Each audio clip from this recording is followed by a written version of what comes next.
Questions de société et judaïsme, nous sommes en compagnie du rabbin Jonas Jacquelin. Bonjour monsieur le rabbin. Bonjour Léa. Vous êtes rabbin de judaïsme en mouvement et nous allons parler ce matin de cette date du 17 Tammuz tellement importante dans le calendrier juif et des 3 semaines qui suivent cette date du 17 Tammuz, ces 3 semaines qui vont mener au 9 Av. Alors, peut-être des explications de la signification de ces fêtes. Effectivement, parce que comme vous l'avez mentionné, on a 3 semaines qui constituent une sorte de séquence du calendrier au cœur de l'été, dans un moment qui, pour nos civilisations, du moins en Occident, sont liées aux vacances, à la légèreté, à une forme d'insouciance.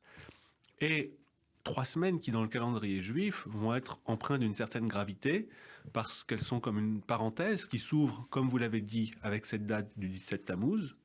C'était dimanche 27, dernier. me semble-t-il. Oui. Et qui vont, 3 semaines plus tard, avec la date du 9 Av, clôturer la séquence, la parenthèse, et qui sont 2 dates d'une grande tristesse dans l'histoire juive, dans la mesure où le 17 Tammuz correspond à ce qui a été la première brèche dans la ville de Jérusalem, le temple de Jérusalem au moment du siège de Nabuchodonosor, donc on est au 6e siècle avant notre ère, et 3 semaines après, avec le 9 Av, l'idée de la destruction du temple, et d'une destruction qui, d'après les sages, d'après les commentateurs, ne fut pas juste celle du premier, mais également du second temple, donc en 70 de l'ère commune, et qui également dans l'histoire malheureusement a été lié à des moments d'une grande tristesse, la chute de Béthar en 135 ou encore les décrets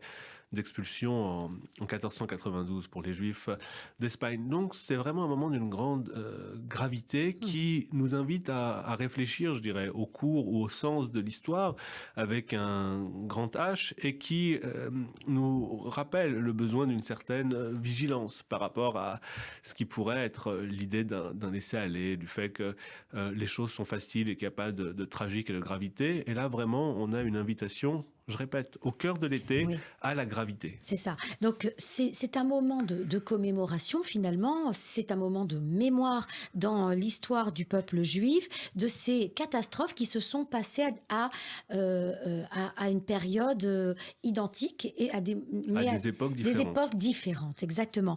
Alors, est-ce que ces catastrophes-là, celles-ci qui ont été choisies, représentent des fractures ou une fracture irréparable par rapport à d'autres? Parce que j'allais vous dire pourquoi ces catastrophes-là et pas d'autres catastrophes. Est-ce que celles-ci sont plus irréparables que les autres? Dans la vie, je serais tenté de dire de manière générale, chaque jour, chaque heure a quelque chose d'irréversible, d'irréparable. Donc les catastrophes, on en a connu un grand nombre. Celles-là ont plus que d'irréparable, je dirais quelque chose de structurant, dans la mesure où il y a une place très importante de la mémoire qui s'est jouée ici, et il ne faut pas oublier que jusqu'à la Shoah, elles ont représenté souvent les plus grandes catastrophes, oui, de l'histoire du peuple juif. Et évidemment, supplantées par cette catastrophe du dernier siècle, qui, évidemment, en intensité, en mesure, a dépassé certainement celle-là.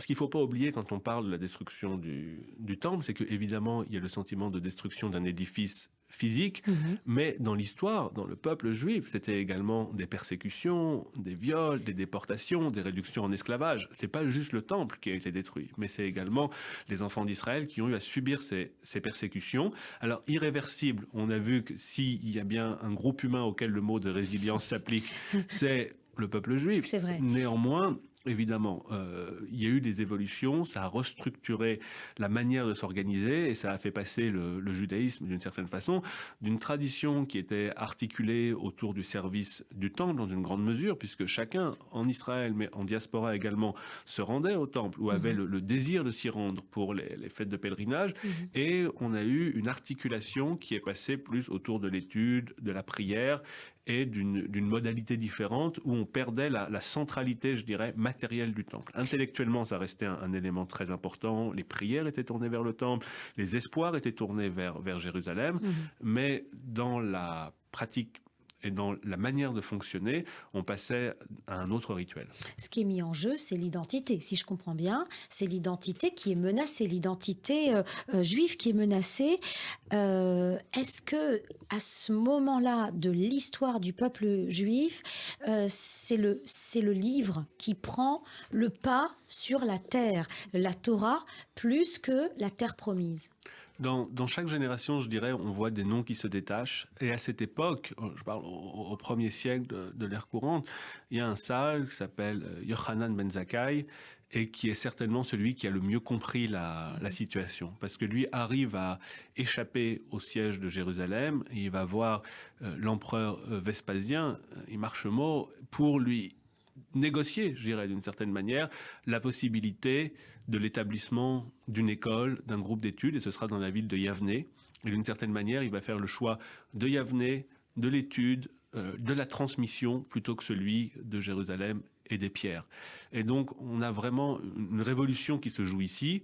Et là, on avait un sanctuaire physique à Jérusalem. On va avoir un sanctuaire de mots, un sanctuaire d'idées, un sanctuaire de discussions, de controverses autour du texte qui va se mettre en place à Yavne. Et Yochanan ben Zakkai, à ce moment-là, va, dans sa négociation, privilégier la survie, je dirais, spirituelle, intellectuelle du peuple juif, plutôt que la survie du sanctuaire, en se disant, un sanctuaire, un temple, on peut toujours le détruire, je dirais, physiquement. Alors que la Torah, l'étude, la transmission, c'est quelque chose d'inaliénable, c'est quelque chose qui dépasse le lien à la terre. C'est ce que Heine, plusieurs siècles après, a appelé la patrie portative du peuple juif, en parlant de la Torah. Et ce qui se joue ici, c'est véritablement le passage de la centralité des offrandes à la centralité de l'étude, de la réflexion, et qui, on l'a vu, a été vraiment le bagage et le bouclier du peuple juif pendant des siècles et des siècles. Et le fait de pouvoir étudier, le fait de pouvoir apprendre, évidemment, c'est quelque chose d'inaliénable et qui dépasse les conjonctures données, les époques et les lieux.